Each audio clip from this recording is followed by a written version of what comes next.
just get them. That's fine, Daddy. They want just fine. How they see things and everything else.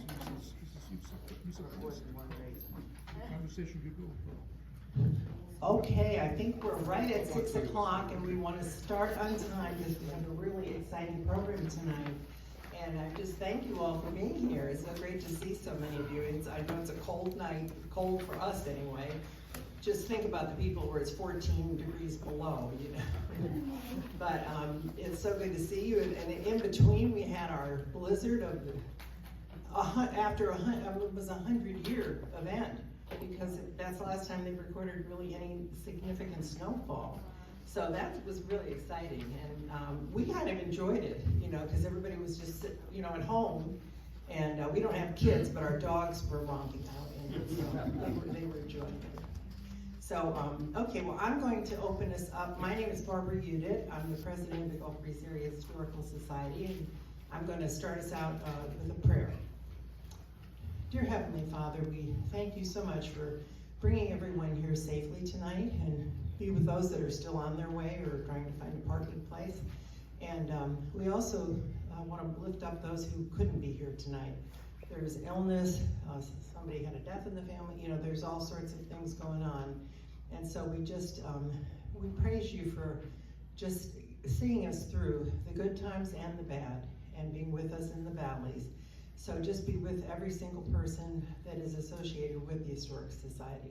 But especially bless the people that are here tonight, and bless our speaker and the board and all the people that support our wonderful society. We love you so much, and we pray these things in Jesus' name. Amen. Amen. Okay, and then our second thing is we do the Pledge of Allegiance, and I've asked Donald Knapp, am I saying your name right? Yes, ma'am. He's the new owner of the Flower-Rama space, which is going to become an ice cream shop. Ooh, ice cream. And he's keeping it, you know, they didn't tear it down, you know, he's keeping the original building. So we put a little thing in the newsletter, looking for any memories about that spot. We want to hear from you. But Donald, we'll let you get us started off. I pledge allegiance To the flag of the United States of America and to the republic for which it stands, one nation, under God, indivisible, with liberty and justice for all. Thank you so much. All right, and then I'm going to ask Jim Cox, our Vice President, to come up, and he's going to introduce our speaker.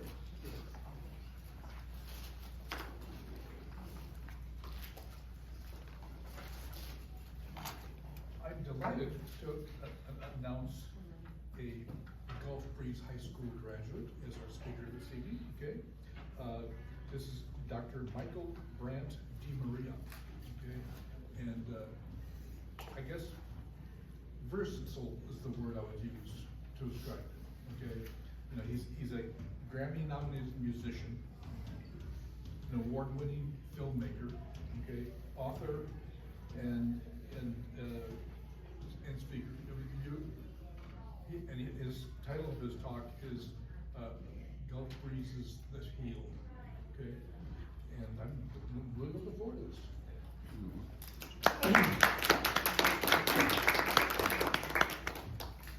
Thank you, Jim. I think I can speak loud enough. Can everybody hear me okay? Thank you, Barbara. Thank you, Jim. And thank all of you for coming out and braving the cold. And it's really great to see you guys here, and really honored to be asked to be here. So I always like to start off with one of my favorite things, which is these flutes, which have taken me around the world and have healed my life and been such a point of contact throughout my life. And it's kind of the thing I'm known most for. I have some cards here you can take a look at after my current film that's out. You can find out a little bit here. I'm going to talk about a few of my albums, and I also have a number of my books, just a show and tell here to take a look at. But it all, to me, kind of begins and ends with this amazing instrument. When I was younger, I played recorder, but when this instrument came into my life at the age of 31 on a Native American reservation up in Canada, when I was doing a Native American vision quest, going into the wilderness without food or water, I heard this flute for the first time, and it changed my life. And it's been my dearest companion ever since. Have many of them. So I'd like you to close your eyes and go to a place in nature, perhaps in Gulf Breeze. That might be one of your favorite spots to go to. We call it a medicine place, where anything is possible, where you can swim with the dolphins, fly with the eagles. I've been seeing eagles around a lot right now, and dolphins. And just allow the sound of the flute to take you to that medicine place.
Thanking your medicine place for being there for you.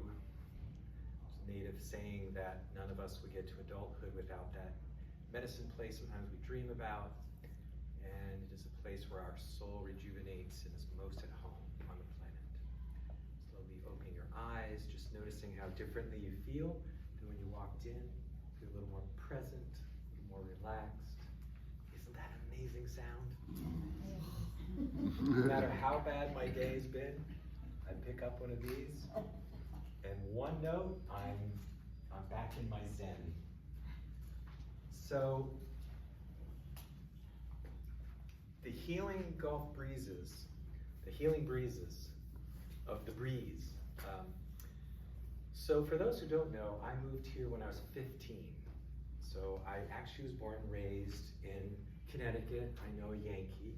But I'm a damn Yankee, right? A Yankee that I heard somebody from Brooklyn over here. Did I hear somebody say Brooklyn? No? No, I thought Chicago. Chicago. Well, so I was headed for a lacrosse scholarship at Yale. Had my first girlfriend, lived in the same house I'd been, had a really strong group of friends. And my parents moved me my sophomore year to Gulf Breeze, which at the time, 1977, was definitely the Deep South, still is, but, and a couple of things that were interesting to me. So I was very depressed when I moved here, actually. Kind of had like a little bit of a love-hate relationship, but what did you do? There was lots of interesting stories. I can't go into a whole lot of them, but I've been writing a screenplay about that transition, because it was both, there's lots of humor. I was on the swim team in Connecticut, and when my buddies, I played football, was fullback and linebacker, and playing varsity as a sophomore. But they asked me to go to the beach, and of course, I didn't know anything about doggers, wearing down here, so I had my little Speedo, from swim team in Connecticut. And boy, did I get laughed off the beach. And they said, Demo, get home. You don't do that here. And they took me snipe hunting in the middle of the woods and left me there. We would jump off the levels, you put your little levels on the bridge. That's in the screenplay, because that was insanely stupid doing that. And of course, those who know, I lived down the highway. My parents, we lived in Venice. I would leave high school and not see, and I know plenty of you who've lived here a long time have plenty of other stories. I wouldn't see another car on 98. Yeah. Leaving the high school and heading down. It was so nice, it was so quiet. I felt I lived in the middle of nowhere. And just to see what's happened. So the interesting thing to me, though, was I love that we were living on a peninsula. I thought that was the coolest thing. I was writing my friends in Connecticut, yeah, I live on 952 Aquamarine Drive, Villa Venice, Gulf Breeze, Florida. And they go, what kind of resort is that? You know, I mean, Aquamarine Drive, Villa Venice, Gulf Breeze. It was kind of cool. And then when I started going to that beach, first time I saw that beach, I was blown away. Those who don't know, that is 100% quartz crystal, washed down from Pangea. Do you know what Pangea is? So long ago that when there was just one continent on the planet, was Pangea. And the Appalachian Mountains were higher than the Himalayan mountains. So huge that they are the oldest mountains on the planet, going all the way back.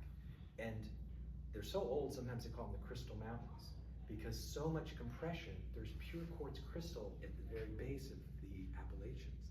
So the last ice age, as these came down, created, and it's just between like Gulf Shores and Panama City, that you have this 100% quartz crystal beach.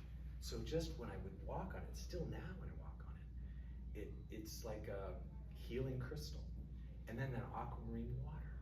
And it literally would bring tears to my eyes. I was like, okay, you know, yeah, I'm pretty depressed about this other stuff, but I go and take so many walks out there, as I still every day, because we're currently living in a condo on the beach, and I do a beach walk every day, as much as I can.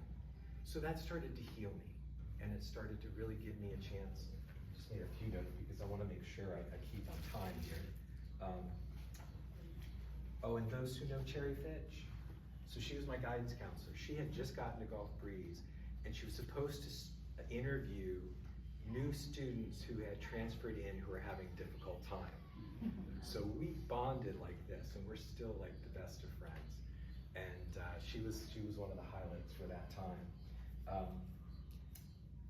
I also, you know, I had left this first girlfriend in Connecticut, and I was so depressed, and then this girl who was destined to be valedictorian. She also was a cheerleader. She also played in the band. But what really caught my attention was she twirled fire batons at halftime at the football games. So here I'm playing football, and I would just be entranced with this girl, you know. And she also turns out sewed her own outfits, you know, her sweet sequined outfits. So this girl ends up asking me to the country bumpkin dance. And that was November 4th, 1977. Kathy Keys,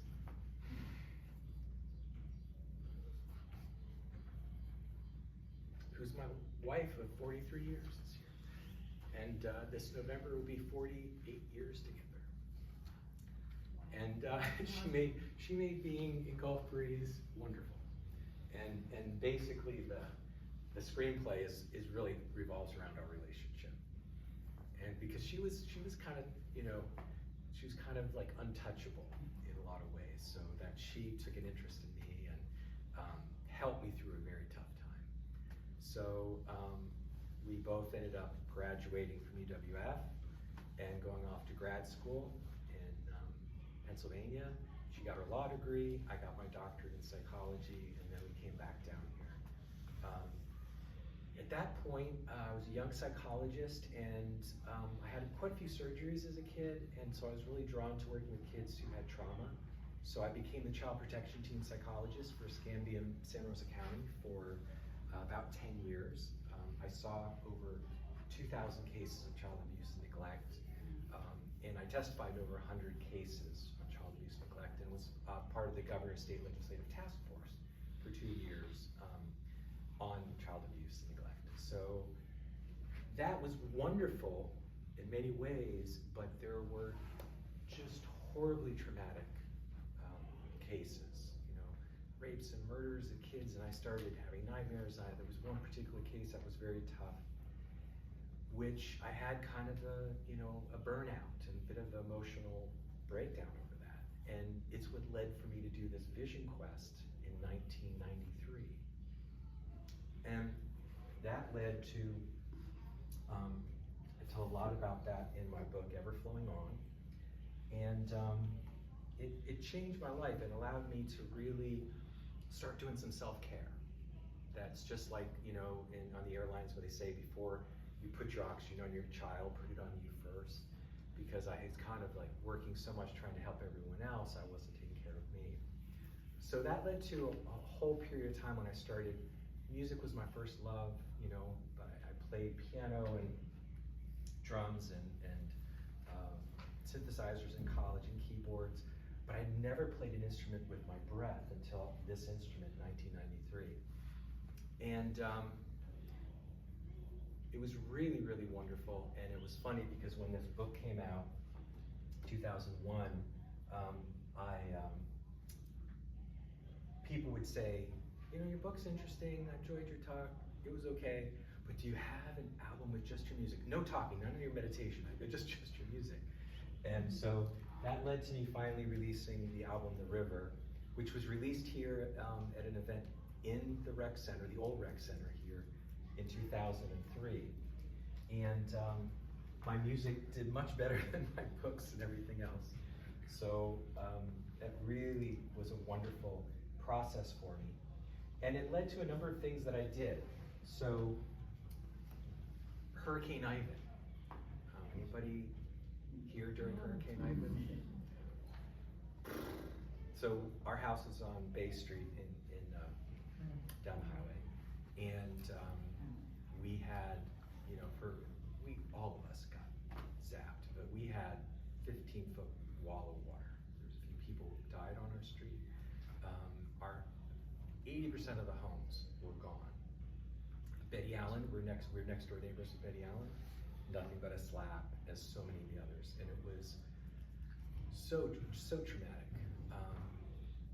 And so part of my healing, and here I was, I'd always go out to the beach and feel so connected. It was my place where I felt, you know, just at peace. You know, it was felt like, Mother Ocean, you're here to heal me. And it's like, Mother Ocean, you're scaring the heck out of me. So I spent 4 years composing this album, Ocean. And it continues to be, and I thought it was really, I told the people I was releasing it with, you know, it's really kind of ambient, dark, and darkly mysterious, and they said, no, let's give it a shot. And I've had 7 #1 albums, 4 Grammy nominations, a Native American Music Award, but this has continued to be, and I think because it was using my flute, and I compose it after spending time in nature. There's some like Moonlit Sea, which was on one night when I was out at the beach and all the electricity was still out and the stars were just amazing and you could see the moon shimmering on the ocean. And you can hear it online, all kinds of places. And then Gaia, which means earth, or it's the theory that earth is a living being, I composed after the Gulf oil spill. And we had done, I actually hit the AP press because the governor came up and I played the flute and we had hands across the sand. And I had friends like that were in, you know, around the world. Your picture's showing up, they're calling you the environmental Pied Piper.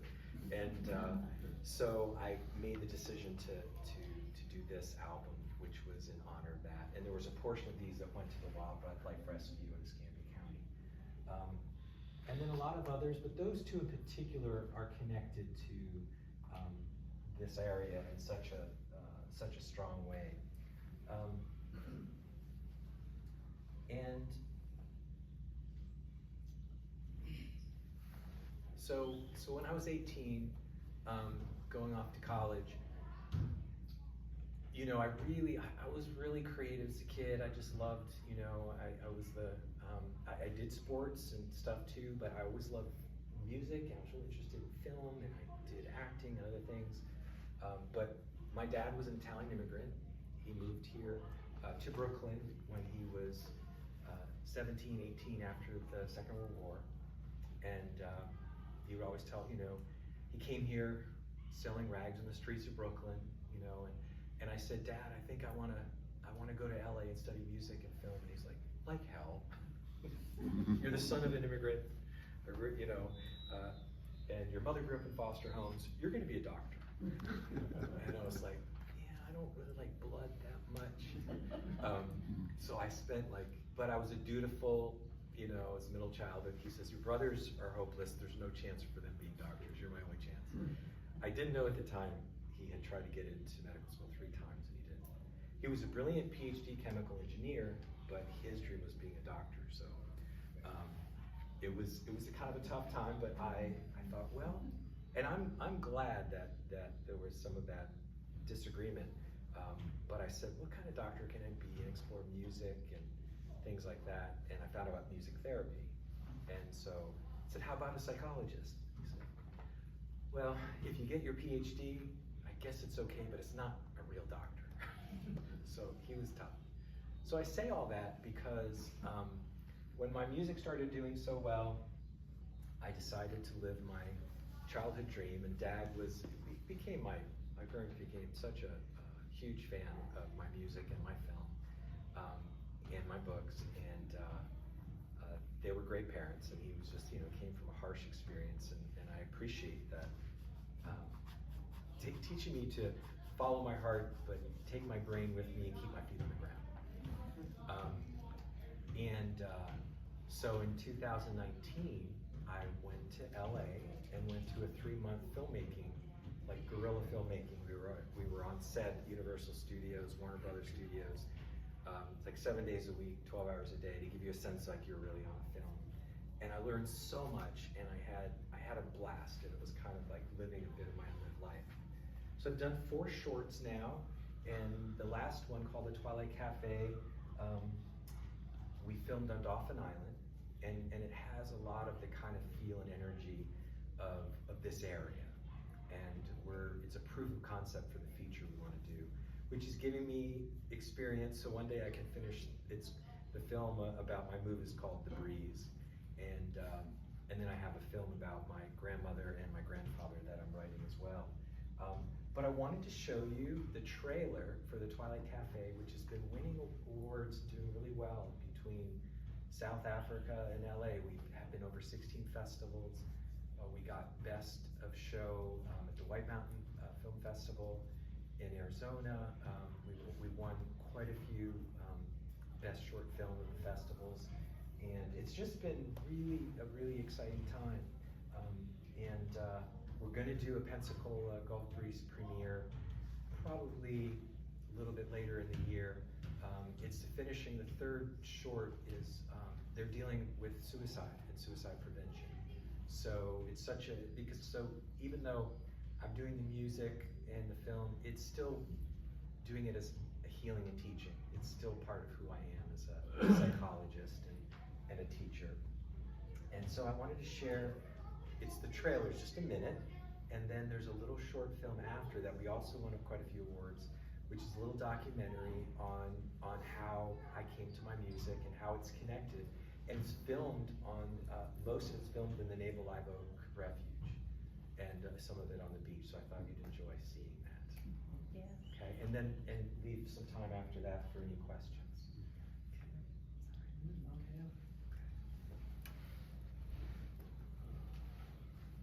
I have to turn this back on, baby.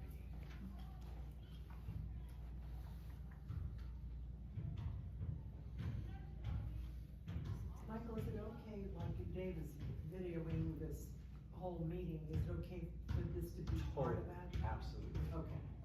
What did we do to get it to come on last time? Did we reboot the? Was it the power strip we rebooted? It's finicky, so I think you have to turn it on to turn it back on for a minute. There it goes. Okay, great. That's pretty cool. And for some reason, the sound wasn't coming out here very well, but so I'm going to play the sound out of the.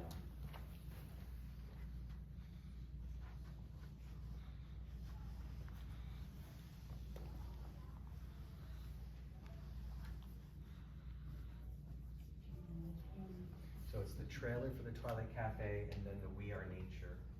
Okay.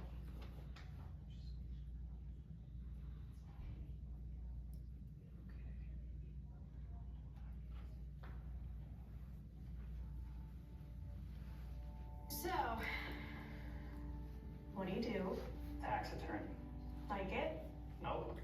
And this Myra chick? How'd you get mixed up with her? You just stood there and said nothing. What a beautiful mess. Well, that is quite a diamond. It's my grandma. I always felt at home with her. Where do you feel at home now? I don't. I only take that bridge once a year. I wasn't there for someone very special. I'm just glad that I was with you. When the world gets you down and you feel like there's no way out and you're lost, we must never stop dancing.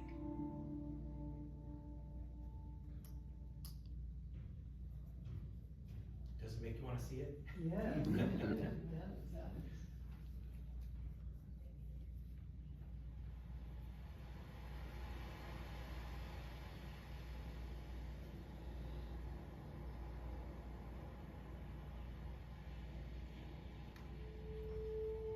I had a number of surgeries as a kid.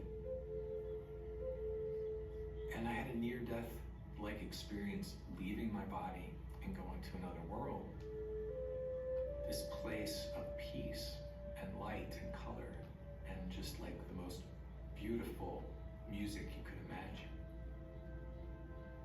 When I came back, I was in this recovery room, a child ward with kids without limbs and screaming, and I thought I was in hell. I wanted to go back to where I had been. Afterwards, I felt extraordinarily disconnected from my body, from my parents, from the doctors. I felt betrayed. I felt my life was like a dream, that things weren't quite real. I found myself going to the family piano, sitting down, taking a deep breath, closing my eyes, and hitting one note at a time. And then listening so deeply to that note just dissolve and dissipate off into silence. Then I lift my finger again, take another deep breath, and that relationship between sound and silence just helped me come back to my body. It helped me heal. And I just found myself doing it over and over and over again. There was a part of me ever since that has felt like I could just disappear off the planet in a moment.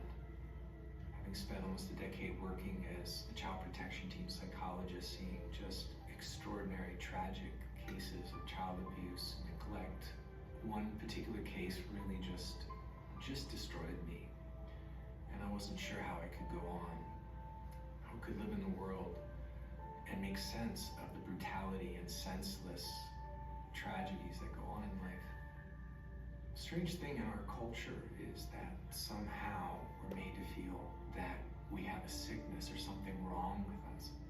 I had bought into what our culture has said.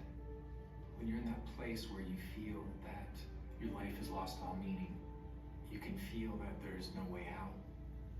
Those feelings brought me face to face with my own disconnection from my heart, from nature, from my own truth.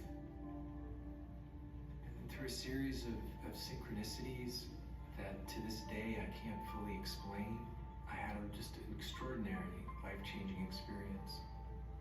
I found myself on a native reservation, guided by a native teacher and elder, something that's called the lament in the wild. My teacher explained to me that you go out there to get on your knees and humble yourself and empty yourself. You cry for a vision for your life. When I began to open that place in my heart where I had felt so defeated and lost and alone, my heart was totally broken open. And yet that's when I felt like I was actually born. And I heard the Native American flute for the first time. I heard a song out of a river sung by an old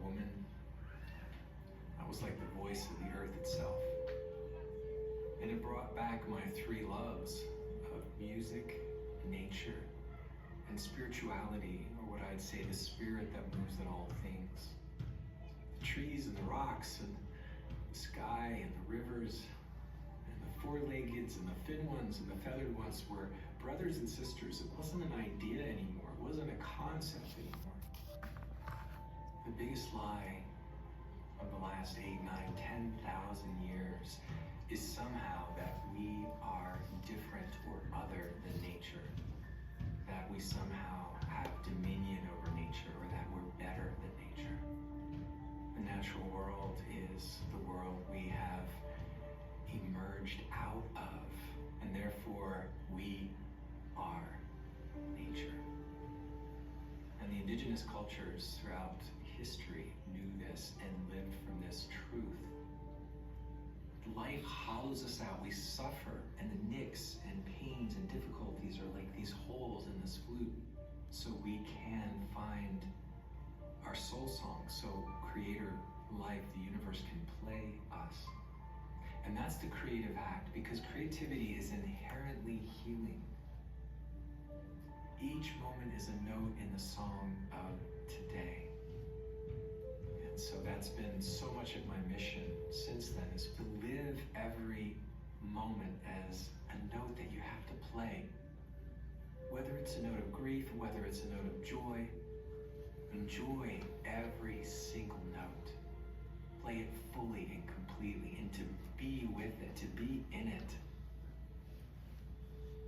Look at the trees, look at the clouds. Really listen to the sounds around you wherever you are. Be present to what you're hearing, seeing, tasting, touching, smelling. And you will be transformed by that. And you'll start living your truth and nobody else's.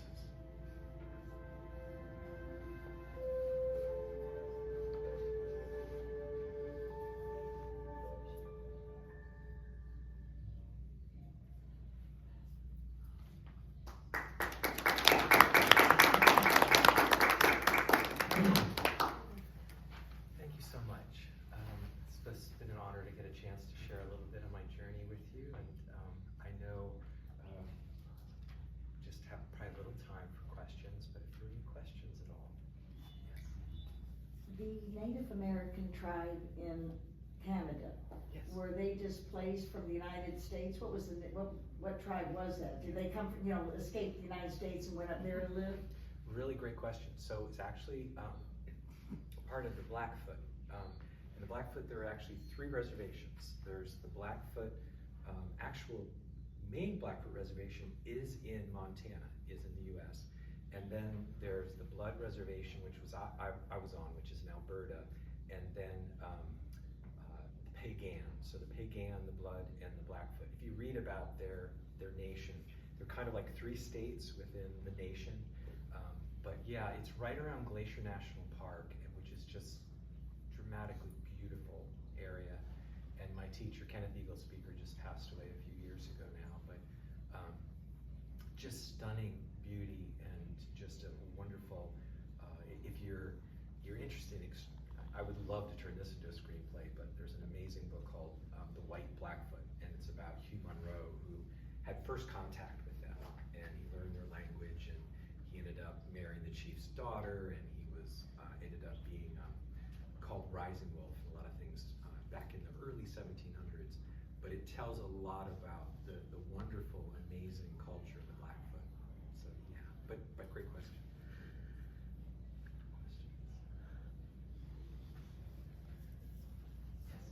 Is music a large part of your therapy, your private practice, and do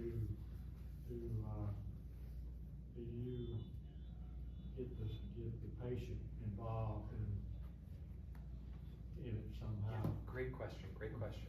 So I actually retired my formal psychotherapy practice in 2020. COVID kind of gave me the reason I was doing it. But what's been wonderful is I still do what I call sound healing. I do sometimes in groups, and I do sometimes individually too. So sound healing, a lot of times a person will lay down. people heard about sound healing. It's kind of out there right now. But even when I was doing individual work, I also I drew, my first instrument really was percussion. So I also guide drum circles. Again, COVID kind of really got me out of doing as many of those, but we'll do drum circles sometimes on the beach. At our home in Gulf Breeze, a lot of times we have a nice area where we'll do, because I teach yoga meditation, and I love bringing in the flute. And sometimes I have a piano, sometimes I have to put the line underneath the piano, and I'll play. But when I get people involved, it's usually through either, I do some singing kind of things I do with people, and mantras and chants, but I love when I can get people to drum, because it's something that everybody can kind of do. And people think they can't drum, and we found out this research on music therapy and sound healing is really phenomenal, and that it helps with depression and anxiety, and kind of opens up your cognitive resources, reduces blood pressure, reduces heart rate, and physics is kind of telling us that we're all vibration. So there's something about music that gets and bypasses the logical, strategic mind, because that's where we get so lost in thought. That's why I love starting, and actually I usually love ending with a few notes, because it bypasses that logical mind, and it just goes right to the heart. So it's a great question, Gene. Any other questions?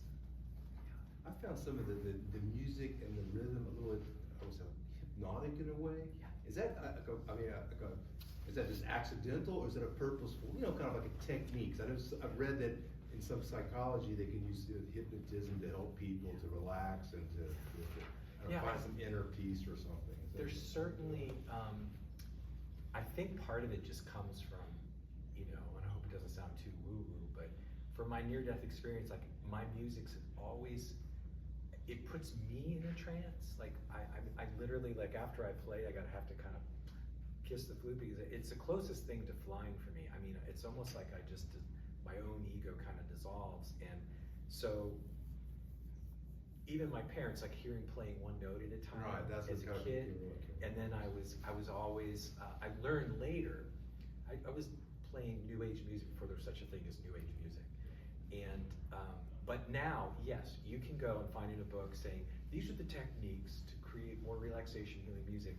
We call them, to make very legato, which is really long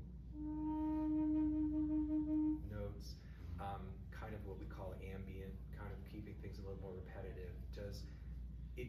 Part of what it does, as opposed to thinking of hypnosis, it just slows the brain waves down. So when our minds are calm, our brain waves slow down like that, almost like waves on an ocean. So there can be techniques, but it's kind of weird, because it's also the only kind of music I'll play. Like people like, can't you play me Freebird? And I'm like, I'm really not a great musician from the standpoint of I don't play other people's music. People ask me, do you read music? I say, just enough not to get in the way. All my albums are layered improvisations. I don't write any of it down, and meaning I play it in the moment, and I kind of create a little sacred space in my recording studio, and all the instruments I play myself, and then I layer them over. And so it feels more like sound painting or sound sculpting to me, and I think that ends up having that effect. And it fits perfect. One of the reasons I love doing the film now is because it fits with film composing, because film composing, you're trying to give a mood. You're not wanting it to be the main thing, you're just wanting to support the mood of the scene. So that's a great question. I was gonna inquire about the sound healing that you do in groups sometimes. How do you have a sign-up list, or how? Grab one of How does that grab one of my cards and check out my website, and feel free to follow me on Facebook or Instagram, and there's also you can sign up for my newsletter, and I just love doing it. And basically people bring their yoga mat or a mat to lie down, and I also do a little guided meditation, and then use the music, kind of like we started off with the medicine place thing, but I have flutes that are 5 feet high that are, I call them And some of my music, like a lot of low flutes are on Ocean and also Heart of Silence. And then this one's very Native American, Siatonka, which was Siatonka, Man of Stonehenge, were soundtracks for plays that we did at Pensacola Little Theater with my buddy Stephen Lott. I know you have a meeting tonight, so I don't want to go. Are you sure? Any other questions? Great. Thank you guys for coming out, and I just want to leave you with a few extra notes of peace.